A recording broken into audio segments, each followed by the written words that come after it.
Es redzu debes liesmās, godības ķēniņš nāk, visa zeme trīc, visa zeme trīc. Jāņa evaņģēlijas 20. Es redzu žēlastību. Šī pašā pirmajā nedēļas dienā, vakarā, kad mācekļi bīdamies no jūdiem, bija sapulcējušies aiz aizslēgtām durvīm, nāca Jēzus viņu vidū un saka viņiem, miers ar jums, un tos acīs viņš tiem rādīja savas rokas un sānas, tad mācekļi kļuva līgsmi savu kungu redzēdam. Tad Jēzus vēlreiz viņiem saka, miers ar jums, kā tēvs man sūtīs, tā es jūs sūtu. Un tos acīs viņš dvesa un sacīs viņiem, ņemiet svēto garu, kam jūs grēkus piedosiet, tiem to būs piedot, un kam jūs tos paturēsiet, tiem tie paliks. Bet Toms, viens no 12 saukts dvīnis, nebija pie viņiem, kad nāca Jēzus. Tad pārējie mācekļi viņam stāstīja, mēs to kungu esam redzējuši, bet viņš tiem sacīja, ja es neredzu naglu zīmes viņu rokās un savu pirkstu nelieku naglu rētās un savu roku nelieku viņu sānos, es neticēšu. Un pēc 8 dienām mācekļi atkal bija kopā, un arī Toms pie viņiem, un durvis bija aizslēgts. Tad Jēzus nāk un stājas viņu vidū un saka, miers ar jums. Pēc tam viņš Tomam saka, stiep šurp savu pirkstu un aplūko manas rokas, un dod šurp savu roku, un liec to manos sānos, un neesi neticīgs, bet ticīgs. Toms atbildēja un sacīja viņam, mans kungs un mans dievs. Jēzus viņam saka, tāpēc, ka tu man redzēji, tu ticēji. Svētīgi tie, kas neredz un tomēr tic. Vēl daudz zīmju Jēzus darīja savu mācekļu priekšā, kas nav aprakstīts šī grāmatā.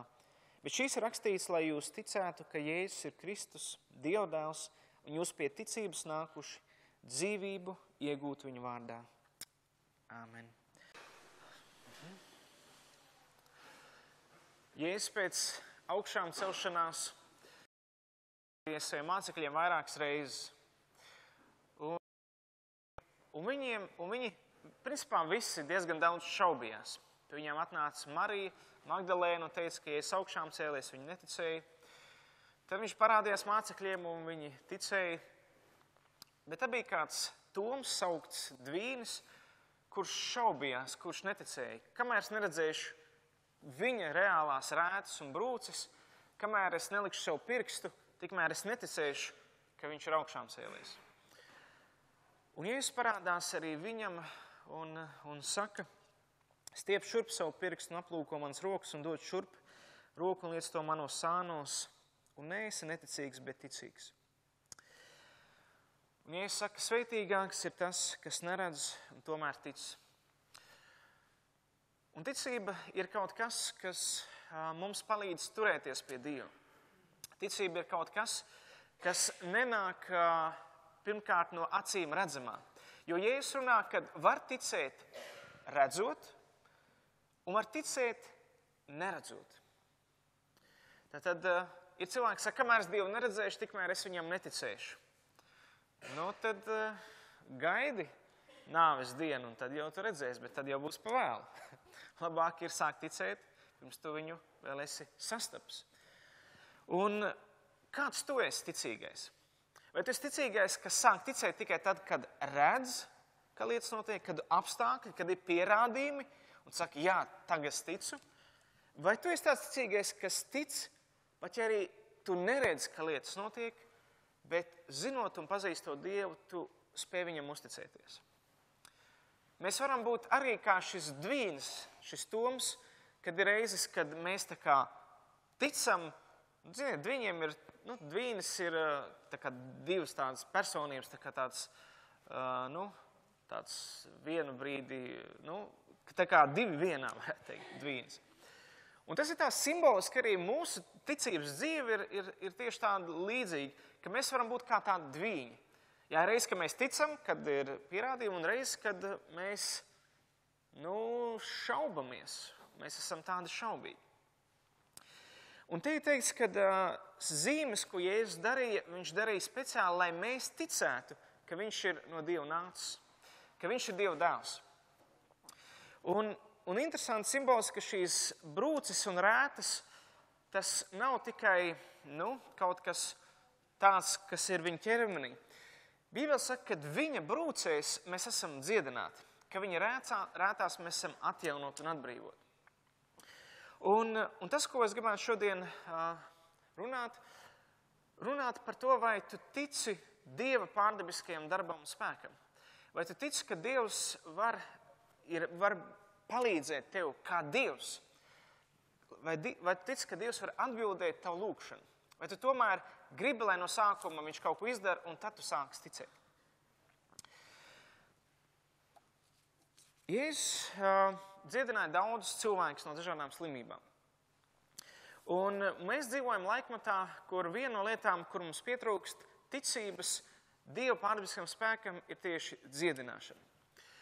Un dziedināšana ir kaut kas tāds, kas ir viena no zīmēm, kas apstiprina Dieva klātbūtni. Un tagad, ja Jēzus izsūtīja savus mācekļus, viņš teica, šīs zīmes jums ies līdzi. Kad cilvēki taps dziedināti, ļaunie gari izies, notiks izmaiņas. Un tas brīdis, kad mēs sākam ticēt Dievam caur Jēzu Kristu, mūsu dzīvē ir jāsākās izmaiņām. Ir cilvēki, kas saņēmuši dziedināšanu vienkārši no tā, ka Dievs ir ienācis viņu dzīvē. Un patiesībā mēs dzīvojam laikmetā, kurā lielākā daļa cilvēku nemirst no vecuma, bet viņas mirst no slimībām un no kaitēm un no sērgām. Un normāli būtu, ja mēs nomirtu no vecuma, no nespējības un tā tālāk. Bet lielākā daļa procents cilvēku mirst no dažādām slimībām. Un no kurienes tad tās slimības ienāk un rodas? Mēs bieži vien jautājam, vai Dievs dziedina visus, vai Dievs var palīdzēt. Un kas ir dziedināšana? Dziedināšana ir lietoti vairāki vārdi Bībelē, kur Dievs nāk un dziedina. Ir teikts, kad ja mana tauta, kas nosaukt manā vārdā, pazemosies un pielūgs un atgriezīsies no saviem ļauniem ceļiem, tas nākšu un dziedināšu viņu zemi. Un vārds dziedināt nozīmē atjaunot tajā statusā, kad turpinās, kad atjaunot veselumu. Tad vārds vesels apzīmē vairākas lietas. Vesels, tā kā iedomāsimies, pieņemsim lodi, ja bumbu, un ja mēs no kādu gabalu no viņas izdabūtu ārā, viņa vairs nebūtu vesela lodi. Ja? Viņu vajag atjaunot, viņā vajag atlikt apakaļ to, kas viņai pietrūkst. Un līdz ar to būt veselam nozīmē būt atjaunotam tajā stāvoklī, kā Dievs grib, lai es esmu. Un mūsdienās mēs ejam atvešanošanās procesā attiecībās ar Dievu. Nav tā, ka mēs nākam pie Dieva, mēs tiekam uzreiz dziedināti visās lietās. Tas ir process. Process, pārmaiņu process, no kura notiek dziedināšana. Bija kādā seminārā pirms kāda laika, kur runāja par bāriņiem, bērniem, kas ir atstāti bērnamos. Un parasti tie bērni, kas ir pēc 3 gadu vecuma, viņiem ir ļoti daudz kaišu un slimību. Astma, dažādas ādas kaitas, psoriāze un tā tālāk. Dažādas citiem parādās epilepsijas un dažādas slimības. Un tad ir interesanti, ka tie bērni, kas ir adoptēti un paņemti ģimenē mīlošā, pēc kāda laika šīs slimības izzūd. Viņi izārstējas no šīm slimībām. Un tas parāda to, ka tas, kas mūs dziedina pār visam, ir tas, ka mūs kāds mīl, kāda mēs esam un pieņem. Un mūsu dziedināšanas sākums rodās tad, kad mēs ieraugam, ka Dievs mani mīl, kāds es esmu. Un manā dvēselē atgriežas miers un mans gars līksmo. Un līdz ar to pats sākums dziedināšanai tad, kad mēs atnākam pie Dieva, kad nākam pie Viņa, ka man ir attiecības ar Viņu. Un lielākā pasaules daļa, mēs daudz slimam dažādām kaitēm un slimībām. Taču ir izmeklēta statistika, kad veselīgākie cilvēki uz pasaules ir kristieši. viņu ticības dēļ, viņu dzīvesveida dēļ un dažādu citu iemeslu dēļ. Bet principā kristietis ir pēc statistikas veselīgākais cilvēks virs zemes. Taču mēs dzīvojam arī tādā laikmetā, kur, protams, viss nav ideāli, un arī kristieši gan mirst no daudzām dažādām slimībām. Taču no kurienes viss slimības ienāca, no kurienes viss sākās? No tā mēs varam saprast, kas ir problēma, ko mēs varam lūgt no Dieva. 1. Mūzes 2, 7 līdz 9 ir teikts, ka Dievs, tas kungs, radīja cilvēku no zemes pīšļiem un iedvesa viņa nāsīs dzīvības dvašu, tā cilvēks tapa par dzīvu dvēseli. Un Dievs, tas kungs, dēstīja dārzu Ēdenē, austrumos tur viņš ielika cilvēku, ko bija veidojis. Un Dievs, tas kungs, lika izaugt no zemes ikvienam kokam, kur bija patīkam uzlūkot un kas bija labs, lai no tā ēstu. Bet dārza vidū dzīvības kokam un laba un ļauna atzīšanas kokam. Tad Dievs radīja cilvēku no zemes pīšļiem. Tad no zemes. Un ko tas nozīmē? Tas nozīmē, ka mūsu ķermenis ir ņemts principā no zemes. Ir kādi zinātnieki, kas ir pētījuši, ka ja pārvērsta mūsu ķermeni ķīmiskajos elementos, tas būtu identisks ar to mālu, kas atrodas austrum zemēs, sarkanais māls. Un līdz ar to tāpēc ir dubļu vannas un daudz tādas māli bieži vien ir veselīgas procedūras mūsu ķermeni.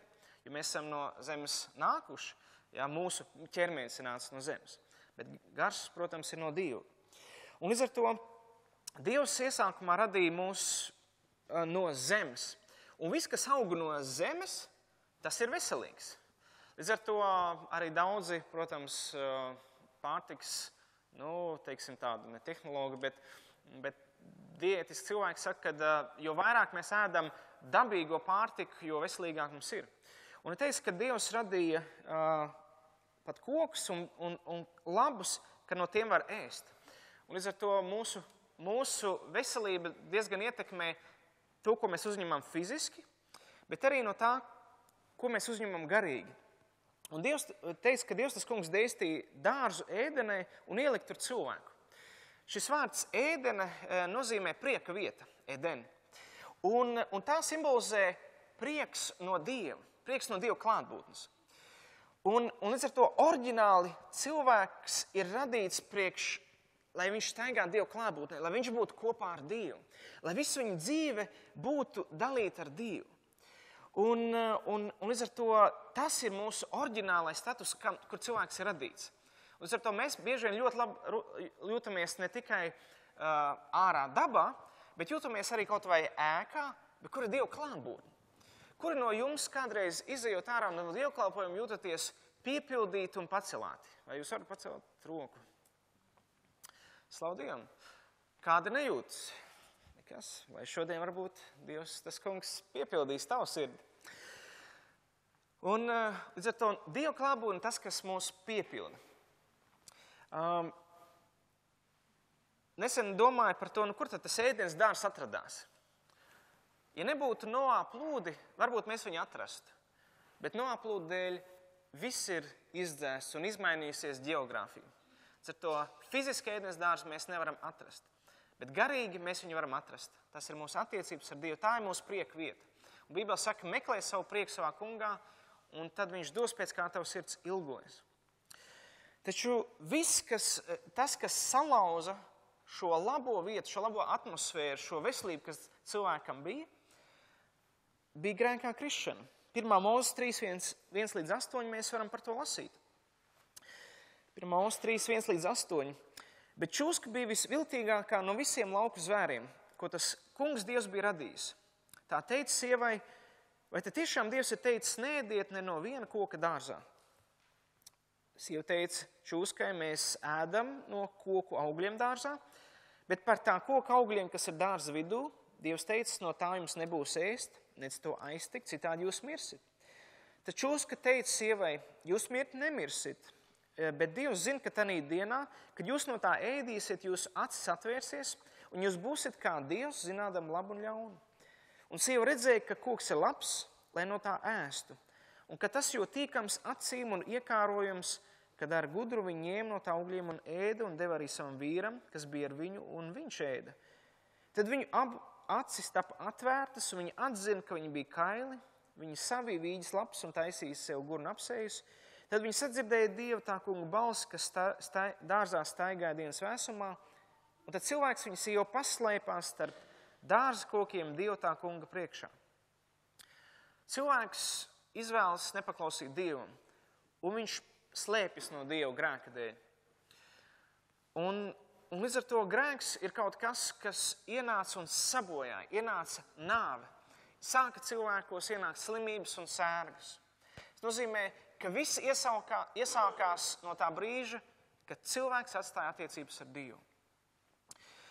Un Romiešiem 5.12 ir teikts, tātad kā viena cilvēka vainas dēļ pasaulē ir ienācis grēks un ar grēku nāve, tā visi cilvēki dzīvē ir ienākusi nāve, jo visi viņi ir grēkojuši.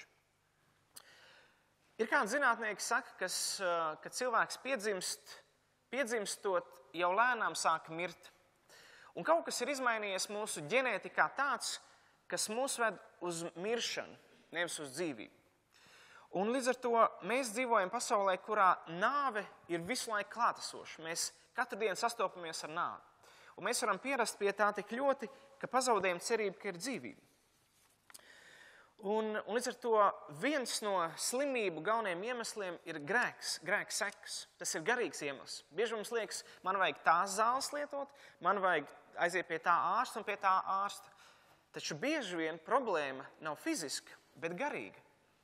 Garīga grēka problēma var izraisīt slimības un kaitus. Un līdz ar to bieži vien mums jāpārdomā, vai mans dzīvesveids ir tāds, ko Dievs grib svētīt, lai es neslimotu, lai es būtu vesels garā, dvēselē un miesā. Un līdz ar to grēks vienmēr ievaino un salauž. Dziedināšana nenotiek tikai miesā, bet viņa sākās ar mūsu garu un mūsu dvēseli. Ir mūsdienās viena no izteiktākajām slimību ietekmēm ir caur psihosomātiskajām slimībām. Psihē ir dvēsele, soma ir miesa un ķermenis. Tad caur dvēseles pārdzīvojumiem mēs bēdām mūsu miesa var slimot. Pieņemsim arī, mēs varam lasīt 31. psalmā 10 līdz 11, kur Dāvidam bija psihosomātiska slimība, jeb kaita. Šaka apžēlojas par mani kungs, jo mani māc bailes, un no bēdām manas acis zaudē savu spožumu. Man dvēsele ir apbēdināta, un mana miesa ir sagurusi. Jā, skumjās paiet mana dzīve, un mani gadi aizrit vienās nopūtās. Aiz bēdām manas paša vainas dēļ sabrūk mans spēks, un mani kauli izģinst. Tad no dvēseles pārdzīvojumiem, no bēdām, no iekšējā tāda nespēka ķermenis sāk bojāties, sāk slimot, pazūd spēks, pazūd jebkas. Mums ir centrālā nervu sistēma, ja mūsu smadzenes, un tā, kad smadzenes saņem pozitīvu impulsu, šis pozitīvais impulss, ja kāda pozitīva doma, tas ietekmē mūsu visu ķermeni. Un nekas tā nespēja dziedināt kā laba vēsts, jeb laba ziņa. Un Dievs ir nācis virs šīs zemes, lai pavēstītu labu vēstu cilvēkiem. Pavēstīt par to, kad viņš ir nācis, lai tevi izglābtu, lai tevi mīlētu. Tevi, kurš neviens nav mīlējis varbūt. Ne tēvs, no māte tevi nav atzinuši un pieņēmuši.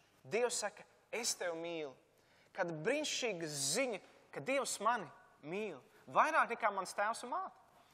Un ziniet, un tad, kad mēs vairāk lasam Dievu vārdu un saprotam, ko Dievs tev grib teikt, tu tiec atjaunots un dziedināts. Līdzīgi kā šī bērna no bāriņnam, ka viņi tiek paņemti ģimenei, viņi tiek dziedināti no vecāku mīlestības, no viņa klātbūtnes un pieņemšanas. Un viņi tiek atjaunot veselībā. Un viena no tādām lietām, kas ir svarīgi ar bērniem, kad viņus ņem un mīl cieši tuvu klāt. Tie zīdaiņi, kuri nav turēti rokās mīļoti, ir izpētīts, ka viņiem ir bieži vien uzmanības deficīts, ja viņiem trūkst uzmanība, viņi nespēja pieķerties. Jo bērna smadzenes attīstās atkarībā no tā, cik lielu mīlestību un cerību viņš saņem no vecākiem. Jo, ja mazs bērns zīdainis tiek turēts rokās, viņa, tā Dievs iekārtos, viņa dvēseli jūt cerību. Mērķi, priekš kā dzīvot, ir kāds, kura rokās es esmu. Un tas bērnā izdala hormons, kas attīst viņas smadzenes. Un līdz ar to bērni, kas ir mīlēti, viņas smadzenes attīstās vairāk. Bet bērni, kuriem ir pietrūcis šī mīlestība pieņemšana, viņos izdalās viena no lietām ir stresa hormons un adrenalīns, kas traucē smadzenēm attīstīties un veidoties. Un līdz ar to šādiem bērniem ir uzmanības trūkums. Viņi nespēja pieķerties un izveidot spēcīgas attiecības, jo nav neviens, kas viņiem ir pieķēries. Un līdz ar to šie bērni pilnībā atkarīgi no pieaugušo cilvēku mīlestības. Pat ne no vecāku, bet vienkārši pieaugušu cilvēku mīlestības. Un tieši tāpat arī mēs katrs esam atkarīgi no Dieva mīlestības. Jo tuvāk mēs esam Dievam, jo vairāk mūsos nāk dzīvība un mīlestība. Un mūs, sākot no iekšpuses, mēs sākam atjaunoties. Mēs, kā saka, ļoti veselīgi ir smaidīt. Ja, bet tas nenozīmē uzlikt amerikāņu smaidu un smaidīt everything's fine, bet no iekšpuses. Un man prieks par tiem amerikāņiem, kā teiksim šodien Dēvs, viņš man liekas smaida no sirds, nevis vienkārši ārējo smaidu. Ja? Un tā, ka mēs smaidam no iekšpuses, un tas ir tikai tad, kad tu esi iekšpusē laimīgs, kad tu jūties mīlēts un pieņemts, tad visa tava miesa sāk atvesļoties. Un līdz ar to tie bērni, kas ir auguši mīlošās ģimenēs, viņi ir veselīgāki. Viņiem ir mazāk kaišu un slimību. Un līdz ar to tas pamat faktors dziedināšanai ir no mīlestības, ir no pieņemšanas, no Dieva klātbūtnes. Un līdz ar to mums ir jāiemācās pieņemt Dieva mīlestību. Mums jāiemācās ļaut Dieva mīlestībai mūsos ienākt, mūs izmainīt. Un tas izmaina mūsu skatījumu uz lietām. Bet mums ir vajadzīgs tam ticēt. Mums vajadzīgs tam ticēt, ka Dievs mani mīl, ka Viņš ir mani radījis priekš sevis, kad es neesmu kā bārenis, kurš dzīvo kā bāreņu namā un ir daudzām kaitēm. Bet man ir kāds, kas mani mīl, kas mani pieņem, ir gatavs man piedot visu. Protams, slimības var būt arī kā Dieva sods. 5. Mūzes grāmatā Dievs saka, ja tu neklausīsi tā kunga balsī, tad nāks pār tevi daudzas sērgas un slimības. Pieņemsim 5. Mūzes 28.15. Ir teiks, bet ja tu neklausīsi tā kunga savu Dievu balsī, neturēs un nepildīs visus viņa baušus un likumus, ko es tev šodien pavēlu, tad pār tevi nāks visi šie lāsti un tie tevi skars. Tad Dievs pasaka, šis ir tas dzīvesveids, ko dzīvo. Un ja tu izies ārpus šī dzīvesveida robežām, pār tevi var nākt lāsts, pār tevi var nākt nesvētība, pār tevi var nākt slimība. Un katru reizi, kad mēs izējam ārpus Dieva gribas, mēs varam sastapties ar nesvētībām, dažādām lietām. Tas var būt nesvētības, protams, kā fiziskais, bet tas var būt arī dvēseles ciešanas. Ja? Dvēseles ciešanas. Un mēs varam ciest gan no miesas kaitēm, gan no dvēseles kaitēm. Pieņemsim, ir kādiem, ko es teicu, neej tajās piekdienās uz to bāru, neej. Ja, tev tas nav vajadzīgs. Bet viņš aiziet, viņš sadzerās, tad viņš sakaujās, un tad viņam nozog to, un viņam ir gan miesas, gan dvēseles ciešanas. Atkal viss ir pazaudēts, atkal viss ir salauzts, un tā arī ir. Un līdz ar to viņš izgāja ārpus drošības rāmjiem. Ja? Tas tāpat kā, teiksim, šeit ir droša vieta, es varu atrasties šeit, bet tad, kad es sākšu spērt soli šeit, vairs nav droši. Līdz ar to Dievs ir nospraudis konkrētu veselīgu dzīvesveidu, ko mums dzīvot. Un ja mēs izējam ārpus tā, mēs varam sastapties ar nesvētībām un lāstu. Protams, varbūt arī lietas, kur Jēzus, teiksim, dziedināja cilvēks, kur ir ļauno garu ietekme. Jēzus izdzina daudz ļaunus garus, un mūsdienās arī daudz skaits var būt arī no ļauno garu, jeb dēmonu ietekmes. Tad tie ir tumsības spēki, kas ir ienākuši cilvēka dzīvē, caur grēku, caur nepaklausību, caur dažādām lietām, arī rūgtumu un nepiedošanu. Pieņemsim Lūkas evaņģēlijā 13, 10 līdz 13. Ir teikts, ka Jēzus mācīja kādā no sinagogām sabatā, un tur bija sieva, kurai 18 gadus bija nespēka gars. Tā, ka viņa bija savilkta un nevarēja pilnīgi taisni atliekties. Bet Jēzus to ieraudzījis, piesauc viņu klāt un sacīja viņai, sieva topi svabada no savas slimības. Pie tam viņš tai uzlika savas rokas un tūliņ tā tapa taisna un slavēja Dievu. Tad viņš saka, tur teiks, ka viņai bija nespēka gars, bet viņš saka, topi svabada no savas slimības. Gars, kas izraisa slimību. Mateja 9, 32, 33 ir runa par cilvēku, kurš bija mēms, bet viņam bija ļauns gars, kas traucēja runāt. Kad tie bija aizgājuši, redz, pie viņa atnesa mēmu, ļauna gara apsēst cilvēku, un kad ļaunais gars bija izdzīts, mēmais sāk runāt. Tad ļauns brīnījās sacīja, tādas lietas Izrēlā vēl nekad nav notikušas. Ja, tad varbūt reizes, kad es zinu cilvēks, kas ir bijuši dziļi okultismā, viņi gājuši pie dziedniekiem, ekstrasensiem, un dziedināt vienalga rozi vai kādu kaitu un slimību, un viņi pēc tam to ir aizmirsuši, ka viņi kādreiz gājuši un nav nožēlojuši. Taču viņu dzīvēs ir sākušās savāda veida fiziskas problēmas, fiziskas slimības un kaitas. Un ja mēs ejam pie velna prasīt dziedināšanu, tas nozīmē, ka velns prasīs no mums un liks maksāt. Kad mēs ejam pie Dieva kā pie ārsta, viņš mūs dziedina par brīvu, jo Jēzus par mums ir samaksājis. Par mūsu vizīti pie Dieva, Jēzus samaksājis par visām zālēm pie krusta. Bet, kad mēs ejam pie velna, viņš vienmēr liks maksāt. Un šādiem cilvēkiem nereti ir veselības problēmas, ja nav izsūdzēts kāds okults grēks. Tāpat, protams, mēs varam slimot savas pašu vainu dēļ, ja neesam atpūtušies. Bībele saka, ietur sabatu, sabata dienu. Viena diena nedēļā, kurā tev nebūs darīt nekādus darbus, atpūsties. Un ir tādi cilvēki, kuri nekādīgi nevar apstāties. Viņi grib darīt. Un domā, ka ja viņi vēl tajā brīvajā dienā vēl domās par to darbu, tad būs vēl auglīgāk un efektīvāk. Bet es redzēju, ka bieži vien Dievs viņus tā apstādina dažādos veidos. Ar slimību, ar kaiti vai vienkārši atnāk, viņa ķermenis vairs nespēja izturēt. Jo mūsu ķermenim ir resursi, kur viņi iztērējas, tad viņi iztērējas. Savā laikā Francijā bija vēlme viņiem ieviest, lai varētu vairāk izdarīt nedēļas laikā, nedēļu pagarināt no 7 līdz 9 dienām. Un kas notika?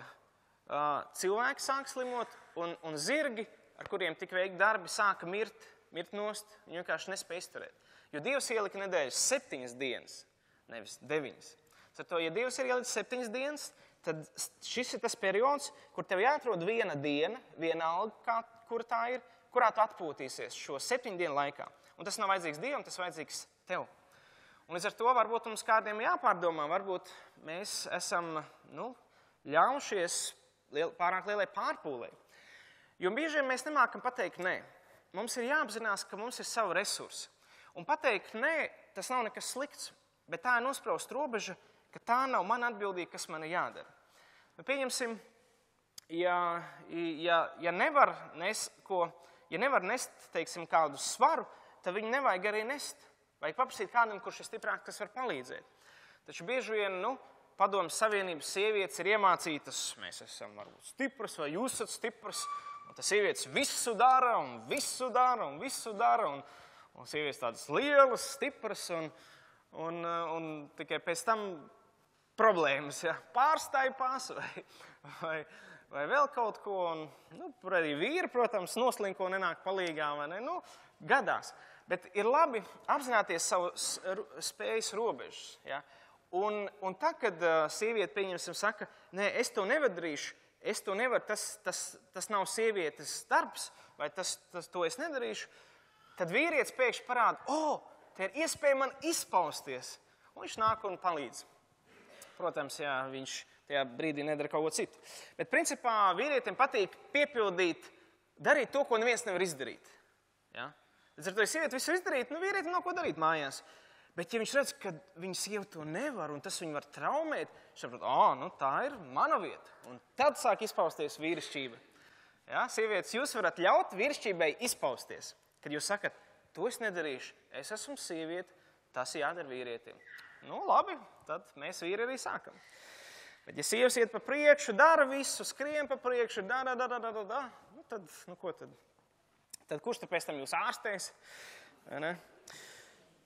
Protams, varbūt negadījumi, dažādas fiziskas kaitas un traumas, no kurām vajadzīga arī emocionāla dziedināšana. Ir cilvēki, kas ir cietuši auto avārijā, un viņiem bieži vien nav nekādas traumas, bet viņiem ir emocionāla trauma. Viņiem ir milzīgas bailes. Bailes no braukšanas mašīnā, bailes, braukt pa to krustojumu, un tā tālāk. Un vajadzīga nevis bieži vien fiziska, bet arī emocionāla dziedināšana. Dziedināt no bailēm, dziedināt no tādām emocijām, kad apstākļi jau ir beigušies, bet tev tas viss iekšā vēl ir palicis. Līdz ar to Dievs nāk dziedināt visu mūsu garu, dvēseli un miesu. Protams, ir reizes, kad Dievs vienkārši pagodinās caur slimību. Pieņemsim Jāņa 9, 1-3. Ir teikts, kad un garām ejot, Jēzus ieraudzīja cilvēku, kas no dzimšanas bija neredzīgs. Tad akls. Un viņa mācekļi viņam jautāja, Rabi, kas grēkojas viņš pats vai viņa vecāki, ka viņš neredzīgs piedzimis? Tā kā jūdiem bija loģiski, ja šis cilvēks ir akls, kādam jāgrēkoja, vai vecāki grēkoja, vai viņš pats grēkoja, kurienes tāda problēma? Un Jēzus saka, ne viņš ir grēkojis, ne viņa vecāki, tad viņš saka, tas nav tā kā. Viņš nepateica, kad aklums var nebūt no grēka. Tas var arī būt no grēka, bet to, ko viņš pasaka, šajā gadījumā pie šī konkrētā cilvēka ne viņš ir grēkojis, ne viņa vecāki, bet Dieva darbiem vajag parādīties viņam. Un līdz ar to ir reizes, kad mēs nezinām, kāpēc mums tā ir. Mēs nezinām, kāpēc man ir tā kaita. Un mēs nevaram atrast neko citu, kā vienkārši Dievs grib varbūt pagodināties. Vienkārši Dievs grib kaut ko darīt caur to. Līdz ar to Dievs var pieļaut kādas kaitas un slimības, bet viņš viņas neatstāja tāpatās. Viņš vienmēr dod atbildi. Teiksim, Pāvilam arī bija kāda problēma, un viņš nevarēja tā dziedināts. Bet Dievs šo lietoja kā instrumentu. Bet Dievs nekad neatstāja slimību tāpatās. Vai viņš viņu dziedina, vai viņš lieto kā instrumentu, lai kaut ko padarītu, vai arī viņš kaut ko izmanto. Bet nekad nav tā, ka Dieva prāts būtu, lai cilvēki slimotu. Ja? Nē, tas nav Dieva prāts. Bet viņš var kādos apstākļos lietot to, lai mācītu cilvēku.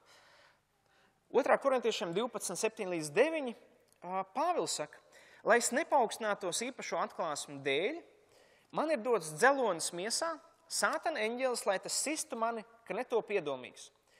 Tādēļ es to kungu 3 reizes esmu lūdzis, lai tas no manis atkāptos. Un viņš sacīs, tev pietiek man žēlstība, jo mans spēks nespēkā varens parādās. Tad daudz labāk es lielīšos savu nespēku, lai Kristus spēks nāktu pār mani. Pāvils lūdz, lai viņš to dziedinās, bet Dievs atbildēja viņam, bet teica nē. Līdz ar to, kamēr tu neesi saņēmis no Dieva atbildi, turpini lūgt par to lietu, vajadzību, vai tā ir dvēseles problēma, vai tā ir garīga problēma, vai tā ir fiziska.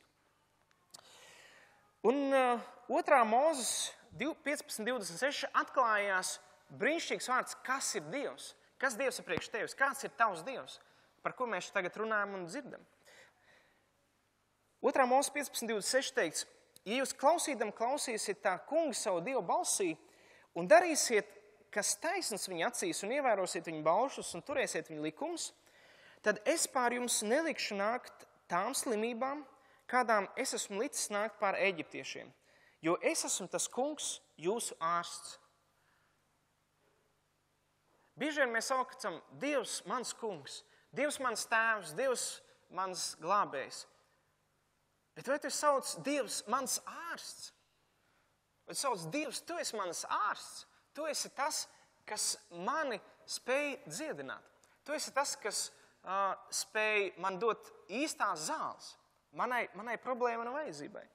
Un Dievs saka, es esmu tas kungs, jūsu ārsts, tavs ārsts. Un redziet, tā, ka mēs staigājam svētu dzīvi, bieži mums maz ko liecināt. Jo mēs neslimojam. Bet tā, kad mēs sagrēkojam, vai kaut kas notiek, vai kāda apstākļa, un Dievs dziedina, tad mēs sākam liecināt. Un mēs bieži vien pa maz pasakamies Dievam par to, ka mums nevajag dziedināšanu. Jo šeit ir teikts, ja tu klausīsi man, tad tev nenāk šīs kaitas un slimības. Un kad tu pēdējo reizi pateicies par to, ka tev nevajag dziedināšanu, nevis par to, ka tu saņēmi dziedināšanu? Mums vajag pateikties, Dievs, paldies, ka man nevajag dziedināšanu no astmas, man nevajag dziedināšanu no tā, jo man tā nav problēma. Ar to es aicinu, ka mēs varam vairāk pateikties Dievam, ka mums nevajag dziedināšanu, ka mēs esam veseli, ka mums ir kājas un rokas un galva un tā tālāk. Ja? Taču es ticu, ka Dievs arī var dot dziedināšanu, arī, ja tev ir vajadzīgs. Un kā es saku, ne viss kaitas un slimības ir dēļ tavu grēku. Vienkārši ir dažādi apstākļi, dažādas lietas. Līdz ar to, ja Dievs ir ārsts, tad, ja esat gājuši pie ārsta, es teicu, ka, lai jūs visi esat, tad viņš ir tas, kas tev pasaka, izraksta tev zāles un to veidu, kā tev jāārstējās. Pareizi, vai ne? Zato, ko es domāju, ka Dievs ir mūsu ārsts, ka mēs nākam pie Dieva, mēs pienesam savu vajadzību problēmu. Kungs, man ir vienalga dvēseles problēma, garīgi, tas iekšā vienmēr salauzts vai man sāp tas un tas. Es nāku pie viņa un saku, šī ir mana problēma, kungs, palīdzi izārstēt to. Un tam mums jābūt atvērtiem, ko Dievs grib darīt.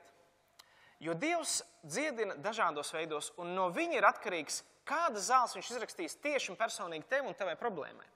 Vieniem viņš varbūt izrakstīs vienu veidu, citiem citu. Vai Dievs nevar lietot medicīnu? Var lietot medicīnu, un viņš to arī dara. Taču ir svarīgi, pirms mēs lietojam medicīnu, mēs lūdzam Dievu. Iesaist grāmatā ir tāds notikums, kur bija ķēniņš Hiskija, kurš saslima ar miršanas kaiti, kas viņu ved nāvē. Un nāk pie viņa Iesaja un saka, tev ir neārstējama slimība, tu mirsi. Jauka priecīga vēsts. Kā Hiskija reaģēja? Viņš sāka raudāt, viņš gauži raudā, viņš saka, kungs, esi man žēlīgs, un vai tad miroņi tevi slavējas, atstāja man dzīvi, tad es tevi varēšu slavēt. Un viņš vienkārši sauc uz Dievu līdz asaram. Un tad Dievs atkal uzrunāja Iesaju un sūta un saka, labi, tas kungs tev pieliek 15 gadus, tu tiksi dziedināts. Un viņš dod zīmi, kad atkāpsies tur saule apakaļ, saules pulkstenis, vai es precīzi neatceros. Un tu taps dziedināts. Bet kādā veidā viņš taps dziedināts? Iesaja teica, ņemiet vīģu ziedi, uzliekiet viņam uz augoņu, viņš taps dziedināts. Caur medicīnisku lietu. Bet no sākuma Dievs teica, labi, es tev dziedināšu, un šajā gadījumā tas notiks caur vīģes ziedi. Citā gadījumā, pieņemsim, bija kāds sīrietis, no Sīrijas, kāds vīrs Nāmans, un viņš bija spitālīgs. Un viņš gāja pie pravieša, pravietis teica, 7 reizes ieslīcinies, nomazgājies Jordānas upē. Tas bija veids, kā viņš tika dziedināts. Jēzus dziedināja daudzos, tik dažādos veidos. Vieniem viņš uzlika rokas. Vieniem viņš vienkārši no tāluma teica, celies un staigā. Citiem viņš iespļāva acīs, ja, un lūdza. Citiem viņš paņēma, uztaisīja dubļus, sasmērēja viņam visu seju, teica, mazgājies dīķī. Citiem viņš teica, iespļāva viņam ausīs, ielika pirkstus. Ja. Citiem viņš izdzina ļaunu garu. Pie citiem vispār viņš negāja. Viņš teica, mācekļi, ejiet jūs. Un teica, ka mācekļi gājas, vaidīja ar eļļu, dziedināja un tā tālāk. Ar to Dievs mūsdienās dziedina, viņš ir tavs ārsts, bet tas, kā viņš tevi grib dziedināt, tavu problēmu, tavu kaiti, tas var būt unikāli. Tā nevar būt viena metode. Ziniet, mūsdienās viena metode uzliekam rokas un viss. Ir reizes, kad varbūt tu pat klausoties svētru un tev atnāk ticība, un tu varbūt dziedinās no savas kaitas. Varbūt reizes, kad Jēzus, kad dziedināja cilvēkus, tas nenotika uzreiz. Bija 10 spitālīgie, kas pie viņa atnāca, un viņš viņiem teica, viņiem izrakstīja tādu terapiju. Ejiet pie priestera. Nu, labi, baigā dziedināšana, ejam pie priestera. Bet kamēr viņi gāja, iešanas laikā viss tapa dziedināt. Līdz ar to ir reizes, ka dziedināšana var notikt uzreiz aizlūdz, uzreiz atnāk. Bet ir reizes, kad paiet laiks pēc kāda brīža. Līdz ar to ir dažādas lietas, dažādas skaits. Un līdz ar to dažādi risinājumi, dažādas problēmas. Ja cilvēkam ir sāp galva, kāda ir vajadzība viņam? Nu, lai Dievs viņu dziedina galvu. Taču, ja tā galvas sāpes ir no stresa, no tā, ka viņš nespēja uzticēties Dievam, nu var jau lūgt par dziedināšanu fizisko. Bet šim cilvēkam ir jāiemācās uzticēties Dievam, un šo stresu atdot viņam. Nenes visu laiku sev šo lielu atbildību, dalīties ar Jēzu. Viņš, man liekas, labi nest nastas, cik mēs zinām. Un līdz ar to man ir bijis tā, ka man sāp galva, kad ir milzīgs stress un saspringums. Tā ir man. Es zinu, ja man sāp galva, tad man ir divas lietas. Vai es uz nakti esmu saēdies skābus sāļus produktus, ja? Vai ļoti asus, un tad nākamā rītā sāp galva. Vai arī es neesmu atdevis savu sirdi, savas emocijas, neesmu visu to saspringumu atdevis Dievam. Neesmu bijis vakar lūkšanā vai kaut kā tālāk. Un man sāp no tā galva. Man bija vienreiz reize, ka man bija tā sakāpināts tādas emocijas apspies. Ko tas nozīmē? Ka bija kāds cilvēks, kuram es nepiekrītu tam, ko viņš dara un ko viņš saka. Bet es biju pārāk kautrīgs, lai viņam pateiktu patiesību, acīs. Un es pacietu un nepateicu ne viņam, nevienam citam neizstāstīju un pat pie Dieva nenācu. Un es vienkārši jūtu, ka man galva sāp vienu dienas daļu, otro, iedzeru zāles, ibumetīnu 400 arī nepalīdz. Un es saprotu, kas tas ir, kas tā problēma. Un tad vienkārši man vajadzēja kādam cilvēkam izstāstīt, ar ko es cīnos. Un es izstāstīju, un es sāku vienkārši atdot tās emocijas, kad asari izgāja ārā, iznāca dusmas un neapmierinātība, bet tagad tāds milzīgs burbulis no manis iznāca ārā, un galva uzreiz pārstāja sāpēt. Un neviens par mani nelūdz. Un līdz ar to es saprotu, ka bieži vien mūsu dzīve bez Dieva, ka mēs viņam neatdodam lietas, neatdodam savu grēku un iekšējo, vienalga, kas tas ir, mēs varam mocīties. Mēs varam mocīties, un Dievs to pieļauj. Viņš pieļauj un gaida, ka mēs nāksim pie viņa. Un Dievam ir kāds brīnišķīgs apsolījuma vārds priekš ikvienu no mums šeit. Iesajas 53, 4-5 parādās Dieva zāles mūsu dziedināšanai garam, dvēselē un miesai. Ir teikts, taču viņš nesa mūsu sērgas un ciešanas.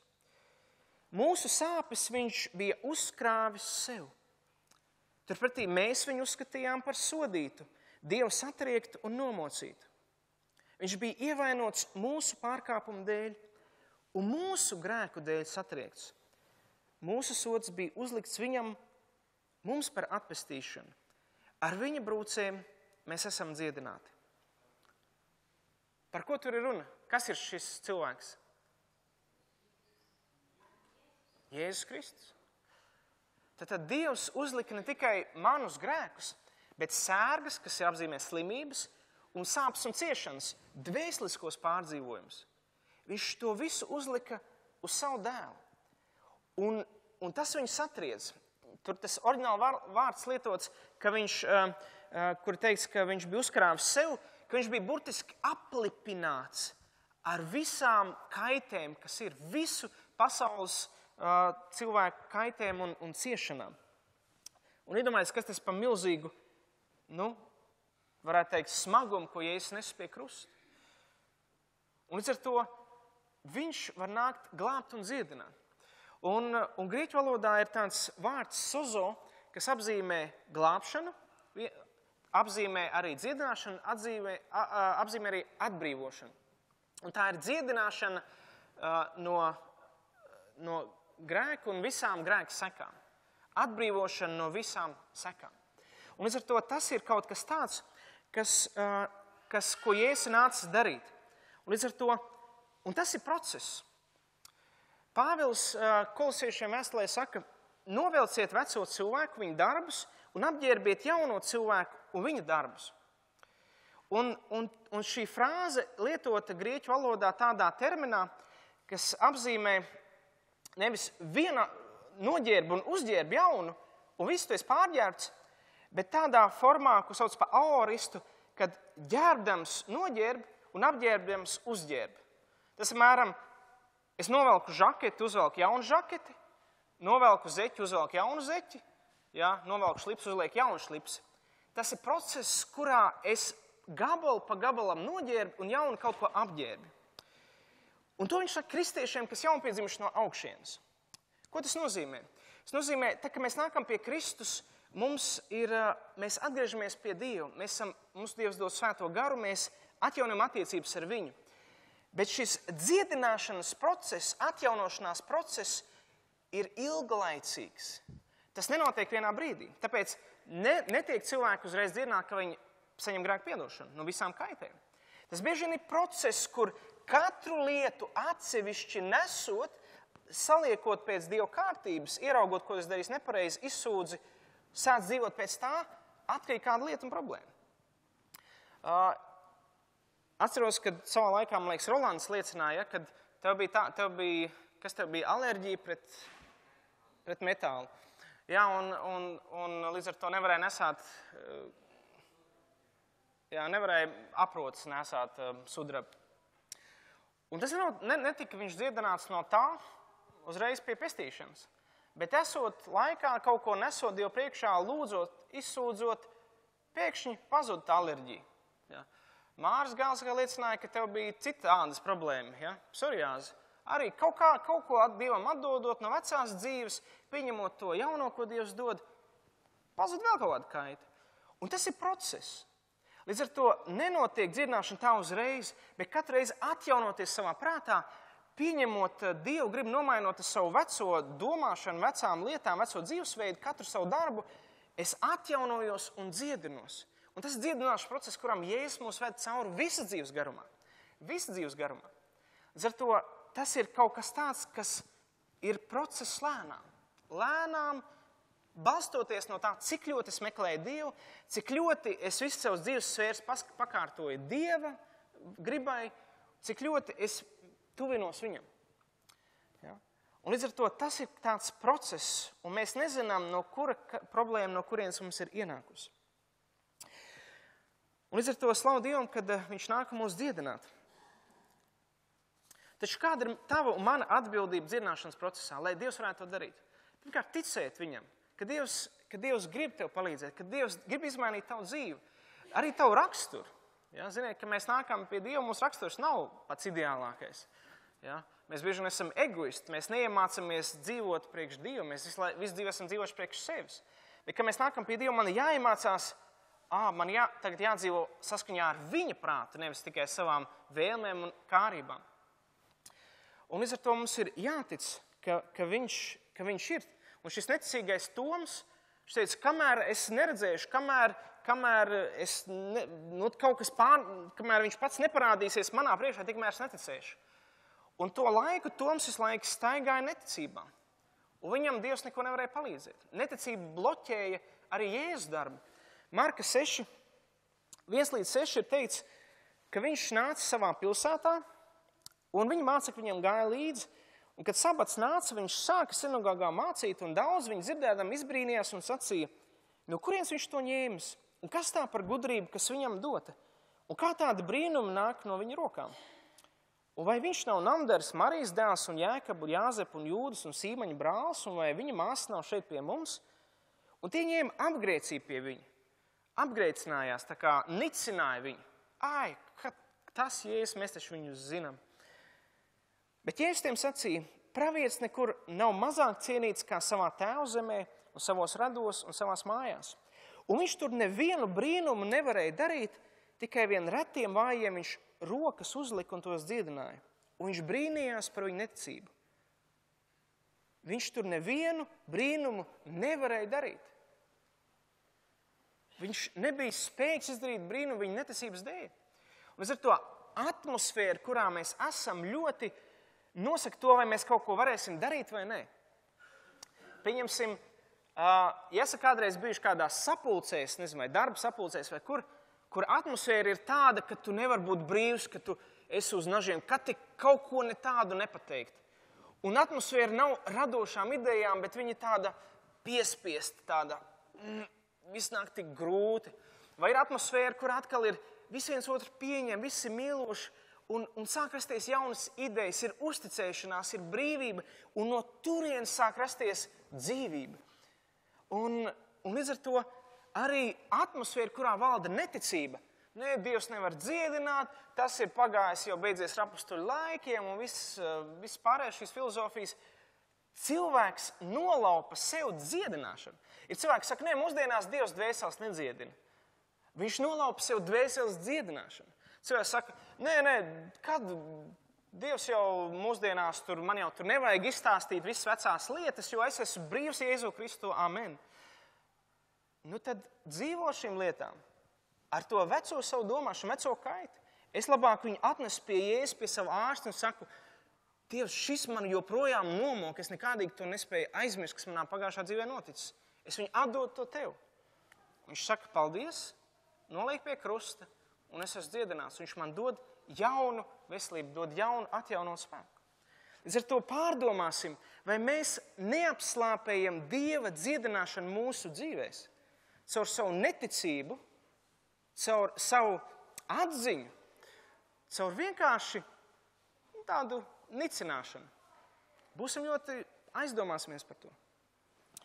Vēl var nobloķēt, ja mēs esam, ja mēs neticam, ka Dievs spēj dziedināt tevi šodien. Es noslēgšu tikai dažas lietas. Jākab vēstulē teica, ka ticīga lūkšana izglābs slimo, un tas kungs viņu izcels. Tev nav jātic savai ticībai, ka Dievs tev dziedinās. Tev jātic tam, ka Dievs tev spēj dziedināt. Un tā ir liela atšķirība. Bieži man liekas, Dievs, es neticu, ka tu mani vari tagad dziedināt, jo es neticu, ka mana ticība pietiekami stipra. Bet te mums nav jātic uz savu ticību, mums nav jāpaļaujās. Mums nav jāpaļaujās, ka mana ticība būs pietiekami stipra, lai es tapu dziedināts. Man jāpaļaujās un jātic tam, ka Dievs spēj dziedināt, ka Dievs spēj palīdzēt, ka Viņš grib man palīdzēt. Jātic ir tam, kāds ir Dievs, ko Viņš par sevi saka, nevis cik es esmu stiprs ticībā vai nē. Jo Dievs, Jēzus dziedināja daudz, kas bija neticībā, vispār neticīgi. Viens bija vispār mirs, viņam nebija nekādas ticības, Lācars. Un Dievs viņu dziedināja. Ja? Bija tēvs, kuram bija dēls, kurš viņš šaubījās par Jēzus ticību, palīdz manā neticībā, un Jēzus tāpat viņu dziedināja. Ja? Jēzus neskatās uz manu tavu ticību tikai. Viņam tas neinteresē. Viņam tas patīk, un tas viņam atver durvis. Bet ir reizes, kad viņš vienkārši grib tev dot dāvanu, un tu pat neesi ticējis. Ir reizes, kad Dievs tev dziedina, tāpēc, ka cits tic, ka tu vari tapt dziedināts un atjaunots. Viņš lieto citu ticību. Bet ir reizes, kad Dievs pats, Jēzus pats nāk un dziedina, pat ja arī tu netici.